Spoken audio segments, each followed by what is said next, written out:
the Lord of the plane of the manifest, of protoplasm, of mineral, of plant, of beast. But he gave up his birthrights just to gratify his lower self. But man will regain his lost estate, his heritage. But he must do it in a conflict that cannot be told in words. Yeah, he must suffer trials and temptations manifold. But let him know that cherubim and seraphim that rule the stations of the sun, and spirit of the mighty Allah who rule the solar stars, are his protectors and his guide, and they will lead to victory. Man will be fully saved, redeemed, perfected by the things he suffers on the plane of flesh and the plane of soul. And when man is conquered carnal things, his garb of flesh will then have served its purpose well, and it will fall, and it will be no more. Then he will stand untrampled on the plane of soul, where he must full complete his victories. Unnumbered foes will stand before man upon the plane of soul. These he must overcome. Yeah, overcome them every one. Thus, hope will ever be his beacon light. There is no failure for the human soul, for Allah is leading on and victory is sure. Man cannot die. The spirit man is one with Allah. And while Allah lives, man cannot die. When man has conquered every foe upon the plane of soul, the seed will have full open out and will have unfolded in the holy breath. The garb of soul will then have served its purpose well, and man will need it nevermore. And it will pass and be no more. And man will then attain unto the blessedness of perfectness and at one with Allah. Islam, Moorish King, Islam. All right.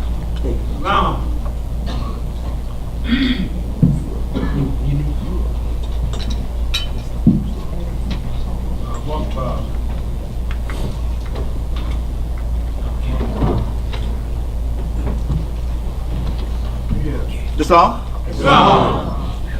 Islam family? Islam.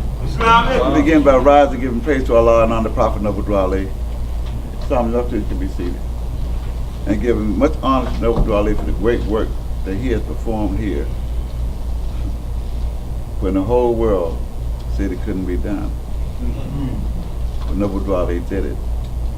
He brought us everything it takes to save a nation. But there's a catch. There is a catch. The one thing that he brought, can you hear me now? Yeah. Any better? Yeah. Okay. The one thing that he brought to save the nation was something that we had to take it and save ourselves. So if you wonder why it is, it's been 100 years since Noble Dwali brought these great teachings to his people, and they have not yet saved themselves. We're here today to solve that problem. That's why this is the national conference. Okay? Now, we're not here to offend anybody. We're here to set the record straight. Okay? Because we were the only people that suffered 500 years of slavery. Nobody else did that here in the West. I'll be your host instructor for the evening. Akanan Pert in Peru to the Common Bay, also known as LU in Pleasant Bay, when people ain't mad at me. Or vice versa. Think about it is we got a job to do, Morris. Okay, and our feature for today is the Moorish American Government at the United Nations. The Moorish American Government at the United Nations. So we're going to have several of our divine ministers speaking tonight, and officials speaking. And we're also going to have an open floor. As always, those of you familiar with our conference call, we always have a question and answer session. So therefore, if you got some questions, then you can bring it. As long as you're ready for the answer. That's right. We'll have no problem with the question. Here we got one job and one job only, and that's to tell our people the truth. Islamism. Okay? So, what we want to do in mind, want to welcome everyone, because some of you had to come long distances. And it shows you the love that you have for your people, the reason why you're here. You're not here by accident. There are no accidents. Okay? You're here because you heard the word of your ancient forefathers. You're here because you heard the prophets speak through you, through your heart. For man, like the brother just read, man is not the body. Okay? The flesh don't have no power to think, and bones ain't got no power to reason. Okay? So we are a spirit. We are ourselves God. All you got to do is think about who made you. How else you going to come up and be anything but God if God made you? Okay. But here in the West, they don't want you thinking like that. No. Why? Because if you're thinking that you God, ain't nothing they can tell you. They can't enslave you no more. That's right. That's right. They can't trick you into hating each other no more. Right. They can't trap you into believing that you're something other than who you are. Okay? We're the only nationless, unrecognized people in the West. It's time for that to change. And today it will change. How many of you familiar with this document here? It's called the Declaration and Proclamation at the United Nations for the Moorish Americans. Familiar with that? Yes. Anybody not familiar with it? Raise your hand if you're not familiar with it at all. Okay? We also have this featured in my book, Noble Drew Ali, The Exhuming of a Nation. It's all featured on our website, the Moorish American Government.land. You also find that it's featured also in the book called the Book of Ali. Okay? Again, featuring the Prophet Noble Drew Ali. And so what we want to do more is to give a brief history, just briefly, because we're going to have some speakers come before you, and this is an education class as well as something that you can hold on to. So by the time you leave out of here today, you're going to know who we are, and you're going to know what the job we got to do, and doing it. Okay? So all the things, again, more please don't get offended. Leave your little feelings out of here. Okay? And let me tell you the reason why. Our people have suffered too much. We ain't got no time for feelings. Okay? You want some feeling, go to Dollar and romp with somebody. Okay? There I go. See? Joe.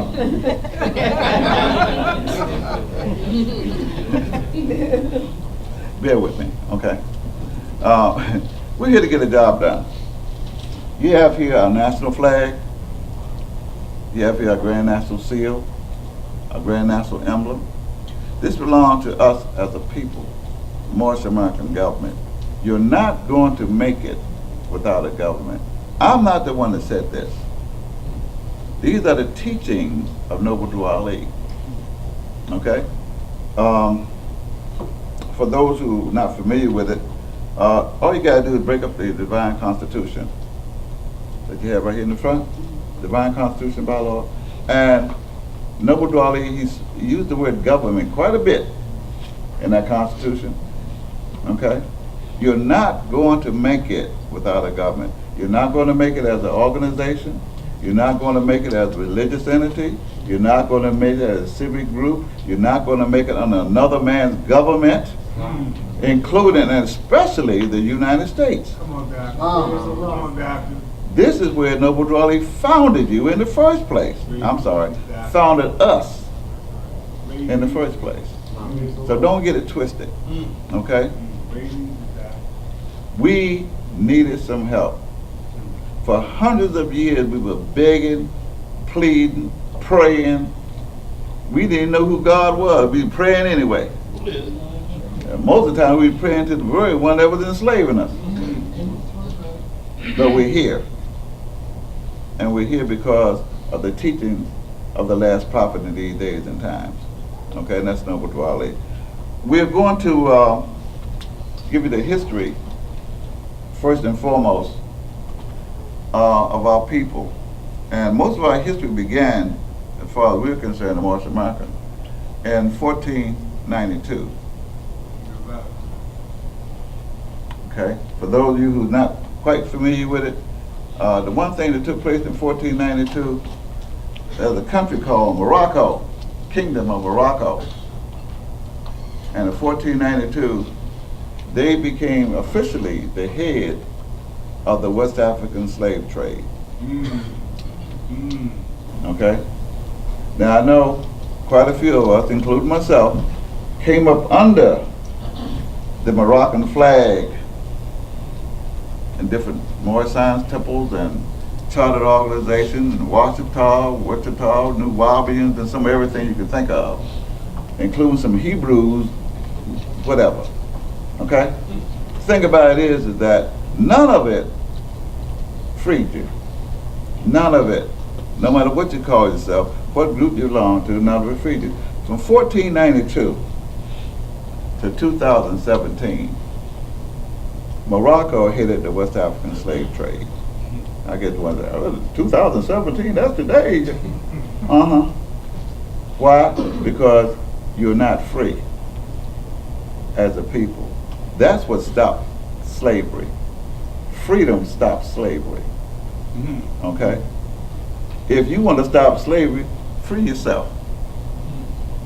How else are you going to do it? Sure. How else are you going to stop slavery? That's not responsibility of the United States. Okay? Our noble Dwali brought to our attention in our divine constitution when they spoke about, he used the dates, on the only dates in Act 6, said 1779 to 1865 was during the time of slavery. Okay? All right. 1779. 1865. Sound like the United States to me. Okay? We was introduced to a lot of things from 1779 to 1865, but all of it was based upon slavery. Okay? The people that was in power to name their property, and slaves are property, that's why they call them slaves. I mean, it's human property that belongs to somebody. They don't have any power. Slaves don't have power. Somebody owns them. Us. Okay? Now a lot of you may not want to admit this, okay? The thing about it is that when you look at 1779, 1865, somebody had written a constitution of a government, of a whole country, a whole government called the United States. And in that constitution, they wrote in the very first Article 1, section about their slaves. They showed, and these are the people that were so much in power that they named their property Negroes, colored folks, black people, Afros, some of everything else.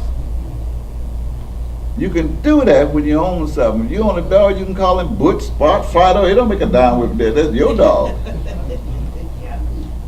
So, same thing applied when we ourselves were slaves. They call us whatever they want to. They owned us. So they named their slaves, and Dwali reminded us that it took away the free national name. In other words, there's a master word, you can write this down, called denationalization. Denationalization. This is the crime that was committed from 1492 to today. Okay? When you denationalize any member of the human family, you take away their identity. You take away their free national name. You take away their nationality. You take it away. That's how you denationalize. And everybody that was taken away from the northwestern and southwestern shores of Africa were denationalized. All the islands in the Caribbean, as it's called today, was used as slave breaking islands. I know. You think about Puerto Rico and Donald Trump and all. Well, y'all know what I'm talking about, okay? The Virgin Islands, all of it, okay? Cuba, all these were slave-breaking islands. They would take you there, break you into slavery, take away your free national name, denationalize you, and then sell you up into the Americas, whether it be north, central, south, it didn't matter. Okay? 500 years of this went on. Again, it's up to you to free you. Okay? So a lot of people, a lot of our people, they get caught up about Morocco. They love Morocco. There's nothing wrong with that. Because my hardest test I ever had to learn was to accept the fact some of my people love slavery. Some of my people don't want to be free. That was a hard lesson for me to learn. Of all the lessons that I learned, that was the hard, and it's still a bitter pill to accept. That some of my people love slavery. They don't want to be free. I